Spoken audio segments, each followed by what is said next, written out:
کی صفات میں برابری لازم آ جاتی ہے، ادھر بھی عالمین ادھر بھی عالمین۔ اے قرآن ذرا بتا تو صحیح کہ رب کا تعارف کیا ہے، رب کی پہچان کیا ہے؟ قرآن کہتا ہے رب کی پہچان یہ ہے قل اعوذ برب الناس۔ اے قرآن ذرا بتا کہ محبوب کا تعارف کیا ہے؟ فرمایا وما ارسلناک الا کافۃ للناس۔ اب پھر ناس آ گئے، ادھر بھی ناس ادھر بھی ناس، قرآن سمجھ نہیں آ رہی، ذرا سمجھا تو صحیح کہ رب کا تعارف کیا ہے، رب کی پہچان کیا ہے؟ قرآن کہتا ہے کہ رب کی پہچان ہے ان العزت للہ جمیعا۔ اچھا ذرا محبوب کا تعارف تو سمجھا دے، محبوب کی پہچان تو کرا دے۔ قرآن کہتا ہے محبوب کی پہچان ہے انی رسول اللہ علیکم جمیعا۔ ادھر بھی جمیعا ادھر بھی جمیعا۔ قرآن سے سمجھ نہیں آئی اور قرآن کو سمجھ بھی نہیں آتا جو عیبوں کے لیے قرآن پڑھ رہے ہو۔ ادھر بھی الناس ادھر بھی الناس، ادھر بھی عالمین ادھر بھی عالمین، ادھر بھی جمیعا ادھر بھی جمیعا۔ سمجھ نہیں آئی، اپنے علماء سے پوچھتے ہیں، اپنے عالم صاحب سے پوچھتے ہیں۔ امام شاہرانی سے جا کر پوچھا کہ ذرا بتائیے تو صحیح کہ یہ ممکن ہے کہ مخلوق جو ہے خالق کی صفات میں برابری لازم آ جائے؟ یہ ممکن ہے کہ محبوب رب کی صفات میں برابر ہو جائے؟ امام شاہرانی جواب فرماتا ہے اذا مرہ علی حضرات الاسماء الالہیہ سارا مختلفاً بصفاتہا۔ وہ کہتے ہیں کہ تاجدار انبیاء شب معراج رب ذوالجلال کی جس صفت سے گزرتے گئے اس کا مظہر گزر گئے۔ اذا مرہ رب کریم کان کریما، کہ جب صفت کریم سے گزرے میرے آقا کریم بن گئے۔ اذا مرہ الرحیم کان رحیما، کہ جب صفت رحیم سے گزرے رحیم بن گئے۔ اذا مرہ الغفور کان غفورا، کہ جب صفت غفور سے گزرے غفور بن گئے۔ اب ان سوالوں کے جواب نہ گوگل سرچ کرنے سے ملتے ہیں، نہ اردو ترجمے پڑھنے سے ملتے ہیں، نہ خشک مولویوں سے ملتے ہیں۔ اگر ان سوالوں کے جواب پوچھنے ہیں تو پیر میرے علی سے پوچھئے، ان سوالوں کے جواب پوچھنے ہیں تاجدار بریلی سے پوچھئے، ان سوالوں کے جواب پوچھنے ہیں معین الدین چشتی اجمیری سے پوچھئے کہ یہ صفات میں برابری کیوں لازم آ رہی ہے؟ یہ تو ایک جیسے ہو گئے، یہ تو شرک لازم آ گیا۔ کسی عاشق نے کیا خوب جواب دیا نا، وہ کہتا ہے کہ عقل جن و بشر کا یہاں ذکر کیا، عقل روح الامی تنگ و حیران ہے، عظمت مصطفیٰ کی ملے ہتھے سے ہے وہ دریا کی جس کا کنارہ نہیں۔ اے محبوب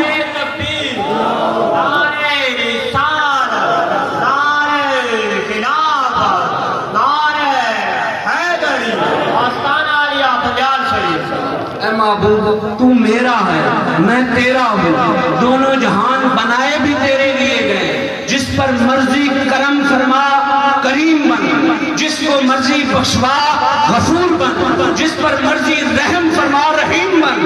اعرابی پر 2 نمازیں فرض فرما تیری مرضی، لعاب دہن لگا کر صدیق کی جان لٹا تیری مرضی، سورج لٹا کر نماز علی ادا کروا تیری مرضی، حبشی غلام کو ملت اسلامیہ کا امام بنا تیری مرضی، عشرہ مبشرہ کو جنت عطا فرما تیری مرضی، ابوبکر کو صدیق اکبر بنا تیری مرضی، عمر فاروق کو فاروق اعظم بنا تیری مرضی، عثمان کو ذو النورین بنا تیری مرضی، علی کو اسد اللہ بنا تیری مرضی، خالد کو سیف اللہ بنا تیری مرضی۔ محبوب دونوں جہان بنائے جو تیرے لیے گئے۔ شاعر کہتا ہے نا کہ کونین بنائے گئے سرکار کی خاطر، کونین کی خاطر تمہیں سرکار بنایا، اونچی تمہیں دی اپنے خزانوں کی، خدا نے محبوب کیا مالک و مختار بنایا۔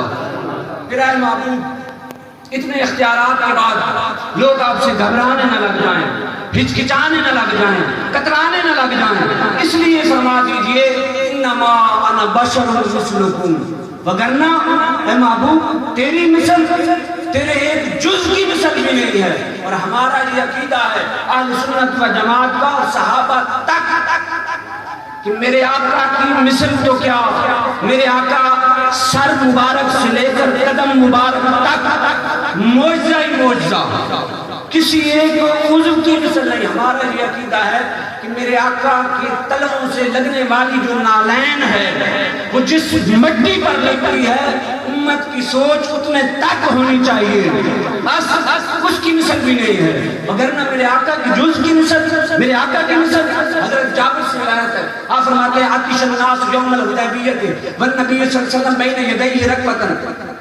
آپ فرماتے ہیں حدیبیہ کے روز لشکر جا رہا تھا، ایک جگہ ٹھہراؤ ہوا، تھوڑا سا پانی تھا، میرے آقا نے طلب فرمایا وضو کے لیے، آقا کریم نے وضو فرما لیا، تھوڑا سا پانی بچ گیا۔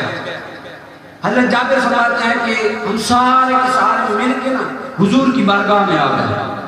جب حضور نے ہمیں دیکھا فرمایا مالک، اب یہاں پر ایک عقلی سوال ہے کہ لشکر تھا، مجاہدین تھے، لمبا اوپر یقیناً 1000-1500 لوگ موجود ہوں گے، چاہیے تو یہ تھا کہ صحابہ کرام دائیں بائیں جاتے، چشمے تلاش کرتے، کنویں دیکھتے، پانی ڈھونڈتے، حضور کے پاس آنے کی کیا ضرورت تھی؟ سارے مجاہدین تھے، تلاش کرنا چاہیے تھا۔ کیوں آئے؟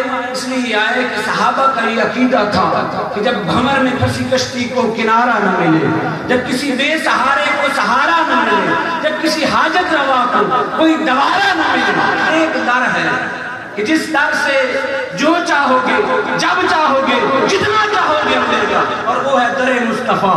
در مصطفیٰ پہ کیا کمی ہے؟ کروڑوں منگتے ہیں، ایک سخی ہے، جو بھی مانگنا ہے انہی سے مانگو، در محمد پہ کیا لگی ہے۔ اور آج الحمدللہ 14 صدیاں گزرنے کے بعد اہل سنت و جماعت کا بھی یہی عقیدہ ہے کہ اگر کوئی مشکل میں پھنس جائے، کوئی تکلیف میں ہو، کوئی کٹھن لمحے ہو، کوئی مشکل گھڑیاں ہو، گنبد خضرا کی جانب رخ کرے، سچے دل سے مدنی ماہی کو پکارے، میرے آقا وہاں سے سن بھی رہے ہیں، پہچان بھی رہے ہیں، ہم کرم بھی فرمائیں گے۔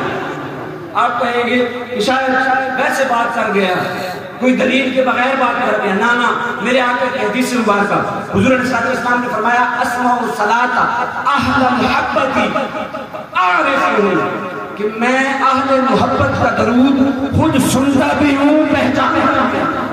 اور وہ لجپال نبی، وہ کریم نبی جو سن بھی رہا ہے، پہچان بھی رہا ہے، وہ کرم نہیں فرمائے گا جو فرماتا ہے شفاعتی میں اہل الکبائر من امتی، کہ میری امت میں سے جو نیکوکار ہوں گے، متقی اور پرہیزگار ہوں گے، وہ تو رب کی رحمت سے بخشے جائیں گے، بچ جائیں گے مجھ جیسے گناہگار، سیاہکار، خطاکار، جن کے دامن گناہوں سے بھرے ہوں گے۔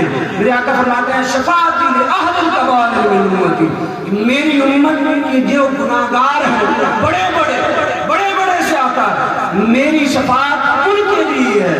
تو جو نبی سن رہا ہے، پہچان رہا ہے، وعدے فرما رہا ہے، وہ تکلیف نہیں حل کرے گا، یقیناً حل کرے گا۔ فاس کا شہر ہے، بوڑھی عورت ہے، کوئی مشکل مرحلہ آ جاتا ہے، کوئی کٹھن لمحہ آ جاتا ہے، کوئی تکلیف دہ مرحلہ آ جاتا ہے، آنکھوں پہ ہاتھ رکھتی ہے، گنبد خضرا کی جانب رخ کرتی ہے اور کہنے لگ جاتی ہے صلی علی شفیعنا، صلی علی محمد، صلی علی کریمنا، صلی علی محمد۔ اور گنبد خضرا والا کرم کرتا ہے اور رب اس گنبد خضرا والے کے صدقے کرم فرماتا ہے تو مشکل حل ہو جاتی ہے۔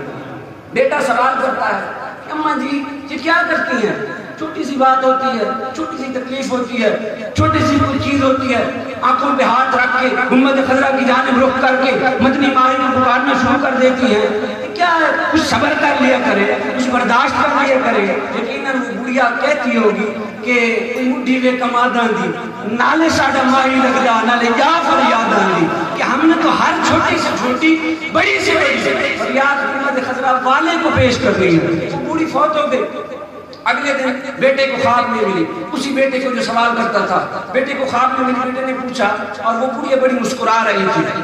بیٹے نے سوال کیا کہ اماں جان ہم نے تو سنا تھا کہ قبر کے بڑے مشکل مراحل ہوتے ہیں، بڑے کٹھن لمحے ہوتے ہیں، بڑے تکلیف دہ مرحلے ہوتے ہیں، آپ بڑے مسکرا رہے ہیں، ذرا بتائیے مجھے کہ وہاں پر ہوا کیا تھا؟ تو وہ بڑی کہتی ہے کہ ہاں تم ٹھیک کہہ رہے ہو، قبر کے بڑے مشکل مراحل ہوتے ہیں، بڑے کٹھن لمحے ہوتے ہیں، اور جب تم مجھے دفنا کر واپس چلے گئے نا تو اس کے فوراً بعد فرشتے آ گئے، میں نے فرشتوں کو دیکھا، میں تو گھبرا گئی، میں تو ڈر گئی. اور جانتے ہو جب دنیا میں گھبرا جاتی تھی, ڈر جاتی تھی, تو کیا کرتی تھی؟ بیٹا کہتا ہے جب دنیا میں آپ پریشان ہو جاتی تھی, ڈر جاتی تھی, گھبرا جاتی تھی, آنکھوں پہ ہاتھ رکھ کے گنبد خضرا کی جانب رخ کرتی تھی اور پھر مدنی مائی کو پکارنا شروع کر دیتی تھی. اور وہ پوچھتے پھر کیا ہوتا تھا؟ پھر رب کرم فرماتا تھا, مدنی مائی کرم فرماتا تھا, اس میں حل کر دیتا تھا. کہا بیٹا قبر میں بھی ایسے ہوا, میں تو ڈر گئی, گھبرا گئی, آنکھوں پہ ہاتھ رکھ لیا, رخ گنبد خضرا کی جانب کر لیا, مدنی مائی کو پکارنا شروع کر دیا, اور اس کے بعد رب نے دنیا کی طرح یہاں پر بھی میری مشکل حل کر دی. تو ہمارا یہ عقیدہ ہے کہ اب بھی گنبد خضرا کی جانب رخ کریں, مدنی مائی کو سچے دل سے پکاریں, وہ وہاں سے سن بھی رہے ہیں, پہچان بھی رہے ہیں اور کرم بھی فرماتے ہیں.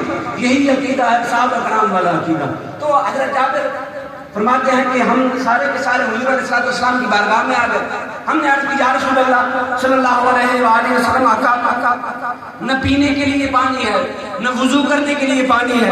آقا تھوڑا سا پانی تھا جو آپ کے سامنے پیش کیا, آپ سے وضو فرما لیا. حضرت جابر فرماتے ہیں کہ میرے آقا نے برتن پر ہاتھ رکھا, اس برتن کے اندر بیٹھ جائیں, تشریف رکھیں,